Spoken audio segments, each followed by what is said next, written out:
मिनश्शैतानिर्रजीम बिस्मिल्लाहिर्रहमानिर्रहीम। अज़ीज़ सामीन, सलाम अलैकुम वरहमतुल्लाहि वबरकातुहू। हम आपका इस्तकबाल करते हैं माह रमज़ान तिब सीरीज़ के एपिसोड में, जहाँ पर आज हम एक ऐसी शय के बारे में गुफ्तगू करेंगे, अल्लाह की एक ऐसी नेमत के बारे में गुफ्तगू करेंगे जिसका ज़िक्र कुरान में भी है और इसके कई ज़्यादा फ़ायदे हदीस मासूमीन में भी पाए जाते हैं और साइंस के अकॉर्डिंग भी इसमें कई ज़्यादा ह्यूमंस के लिए बेनिफिट्स हैं। ये एक ऐसी अल्लाह की नेमत है जो हम हर रोज़ इस्तेमाल करते हैं और स्पेशली इंडियन कुकिंग में ये एक वाइटल एलिमेंट है जो हम रॉ फॉर्म में भी खा सकते हैं और करीज़ में भी हम जिसका यूज़ करते हैं। इंशाल्लाह कि आपके ज़हन आलिया तक पहुंच गया होगा कि आज हम जिस अल्लाह की नेमत का जिक्र करने लगे हैं वो है अनियंस, जिसे हम प्याज कहते हैं। कुरान में अनियंस का जिक्र सूरा नंबर 2 सूरह बकरा की वर्स नंबर 61 में आया है और जो लफ्ज़ अनियंस के लिए कुरान में इस्तेमाल हुआ है वो है बसल। तो कुरान में अनियंस को बसल कहा गया है। आइए देखते हैं कि अहादीस मासूमीन में अनियंस के क्या फ़ायदे बयान हुए हैं। हमारे और आपके छठे इमाम इमाम जाफ़र सादिक अलैहिस्सलाम अल्लाहुम्मा सल्ली अला मुहम्मद व आलि मुहम्मद व अज्जिल फ़रजहुम, छठे इमाम इरशाद फरमाते हैं कि अनियंस प्याज को खाया करो क्योंकि ये खाल को खूबसूरत बनाता है, स्किन को खूबसूरत बनाता है और कमर को मजबूत करता है। ये हम खवातीन के लिए सबसे बड़ा बेनिफिट है, इसलिए हमने इब्तिदा आज के सीरीज़ की इससे की है कि स्किन को खूबसूरत बनाता है। हमें इससे ज़्यादा और क्या चाहिए। आगे छठे इमाम दूसरी हदीस में इरशाद फरमाते हैं कि प्याज दहन को खुशबूदार बनाता है।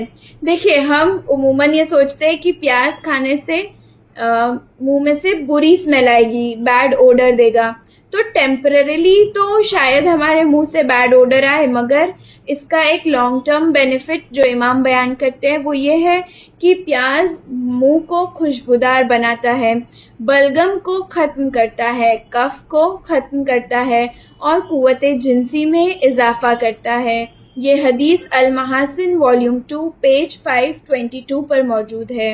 आइए देखते हैं कि सातवें इमाम अनियंस के बारे में क्या इरशाद फरमाते हैं। सातवें इमाम इमाम मूसा काज़िम अलैहिस्सलाम अल्लाहुम्मा सल्ली अला मुहम्मद व आलि मुहम्मद व अज्जिल फ़रजहुम, इमाम इरशाद फरमाते हैं कि जिसको औलाद ना होती हो, जो इनफर्टिलिटी के इश्यूज से डील कर रहे हो, वो मुर्गी के अंडे को ऑलिव ऑयल में अनियन के साथ पकाकर खाए, यानी अनियंस एग इन ऑलिव ऑयल, उसे पकाकर खाए, इंशाअल्लाह के फ़ायदा होगा। मकारिमुल अखलाक वॉल्यूम 1 पेज 425 की ये हदीस है। छठे इमाम इरशाद फरमाते हैं कि अनियन का एक बहुत ही यूनिक फ़ायदा है। इमाम इस हदीस में इरशाद फरमाते हैं कि जब भी तुम किसी नए शहर में जाओ, कई नई सिटी में अगर तुम ट्रैवल करो तो सबसे पहले वहाँ की प्याज को खा लो, वहाँ के अनियन, लोकल अनियन को खा लो। इससे तुम वहाँ की, उस शहर की बीमारियों से महफूज हो जाओगे। यानी इमाम हमें कितना अच्छा नुस्खा बता रहे हैं कि अगर हम ट्रैवल कर रहे हैं और चाहते हैं कि किसी शहर की वबाओं से हम मुब्तला ना हो जाए, तो वहाँ की अनियंस को, वहाँ की प्याज को खा ले। आगे इमाम जाफ़र सादिक अपनी एक हदीस में इरशाद फरमाते हैं कि प्याज थकावट को दूर करता है, प्याज कदमों को तेज करता है और प्याज असब को ताकत देता है, यानी हमारी इम्यूनिटी को, हमारे अंदर ताकत को बढ़ाता है, हमारे अंदर स्पॉन्टेनियस ताकत को बढ़ाता है, जिनसी कुव्वत को बढ़ाता है और बुखार को दूर करता है। ये सारे फ़ायदे इमाम फरमा रहे हैं। ये हदीस अल काफ़ी जिल्द 6 सफ़ा 374 की है। इसी तरह एक और मारूफ हदीस में छठे इमाम इरशाद फरमाते हैं कि प्याज को खाओ क्योंकि ये कमर की तकलीफ़ से निजात देता है, कमर को मजबूत बनाता है और जिल्द को मुलायम करता है।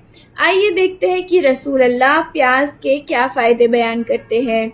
तो हमारे और आपके नबी हज़रत मोहम्मद मुस्तफ़ा सल्लल्लाहु अलैहि वसल्लम अल्लाहुम्मा सल्ली अला محمد و آل محمد وعجل فرجہم۔ رسول اللہ ارشاد فرماتے ہیں کہ پیاز کھایا کرو، یہ بینائی میں اضافہ کرتا ہے، آئی سائٹ میں اضافہ کرتا ہے، بالوں کو چمکدار بناتا ہے، منی میں سیمن میں اضافہ کرتا ہے، چلنے پھرنے میں مدد کرتا ہے، چہرے کی سیاہ دھبوں کو دور کرتا ہے اور تھکاوٹ کو دور کرتا ہے۔ یعنی اگر ہم اس حدیث کو سمرائز کریں تو امیونٹی کو بوسٹ کرتا ہے اور ہمارے فیس پر جو بلیک سپاٹس ہوتے ہیں یا کالے دھبے ہوتے ہیں، پگمنٹیشن جسے ہم کہتے ہیں، اسے دور کرتا ہے اور بالوں کو چمکدار بناتا ہے۔ یعنی عزیزان محترم، خاص کر ہم خواتین کے لیے تو پیاز میں کتنے بینیفٹس ہے کہ اسکن کو چمکدار بناتا ہے، ملائم بناتا ہے اور بالوں کو بھی چمکدار بناتا ہے اور چہرے کی پگمنٹیشنز کو دور کرتا ہے۔ یہ حدیث اصول کافی جلد 6 حدیث نمبر 3 ہے۔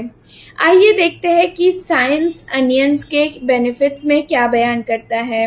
سائنس کہتا ہے کہ onions are high in vitamin C, جس کے وجہ سے امیون ہیلتھ میں اضافہ ہوتا ہے۔ دیکھیے آج سائنس اتنے ریسرچ کے بعد، اتنے R&D کے بعد ہمیں یہ بینیفٹس بتا رہا ہے، مگر الحمدللہ طب اسلام میں احادیث معصومین کی روشنی میں یہ تمام بینیفٹس ہم صدیوں سے جانتے ہیں۔ According to science, onion helps in collagen production. آج ہم کولیجن کے لیے کتنے سپلیمنٹس ڈھونڈتے ہیں، مگر انین کولیجن پروڈکشن کو، کولیجن ابزارپشن کو بوسٹ کرتا ہے اور آئرن ابزارپشن کو بھی بوسٹ کرتا ہے۔ اس کے آگے سائنس کے مطابق انینز پاورفل اینٹی آکسیڈنٹس ہے اور جو ہمارے سیلز ڈیمیج ہو جاتے ہیں، ٹیشوز ویئر اینڈ ٹیئر ہو جاتے ہیں، اس کے ریپیئر میں اور ڈیمیجڈ مالیکیولز کے ریپیئر میں بہت زیادہ مفید ہے۔ اس کے آگے سائنس بیان کرتا ہے کہ onions are rich in vitamin B including folate and vitamin B6، اور یہ بہت زیادہ مفید ہے میٹابولزم کو ریگولیٹ کرنے کے لیے اور ریڈ بلڈ سیلز کے پروڈکشن کے لیے اور نروس سسٹم کے بیٹر فنکشننگ کے لیے۔ اور لاسٹلی انینز ایک بہت اچھا سورس ہے پوٹاشیم کا۔ یہ منرل وہ ہے کہ جو سیلولر فنکشن میں ہیلپ کرتا ہے، فلوئڈ بیلنس کرتا ہے ہماری باڈی میں، کڈنی کے فنکشن کو ریگولیٹ کرتا ہے، مسل کنٹریکشنز کو بیلنس رکھتا ہے اور نروس ٹرانسمیشن میں بہت زیادہ فائدہ پہنچاتا ہے۔ تو یہ تھی گفتگو انینز کے بارے میں، جس میں ہم دیکھتے ہیں کہ حدیث معصومین میں اور سائنس میں اتنے بینیفٹس اللہ کی اس نعمت کے بیان کیے گئے ہیں جو ہم شاید روز استعمال کرتے ہیں مگر آشنا نہیں ہے کہ اس میں اللہ نے ہمارے لیے کتنے زیادہ بینیفٹس اور کتنے مرض سے شفا رکھی ہے۔ شکر اور حمد ہے اس اللہ کا کہ جس نے ہر ایک نعمت میں ہمارے لیے اتنے زیادہ فائدے رکھے ہیں۔ انشاءاللہ پھر ملاقات ہوگی طب سیریز کے اگلے ایپیسوڈ میں اللہ کی ایک اور نعمت کے اوپر گفتگو کرنے کے لیے۔ جزاک اللہ، التماس دعا۔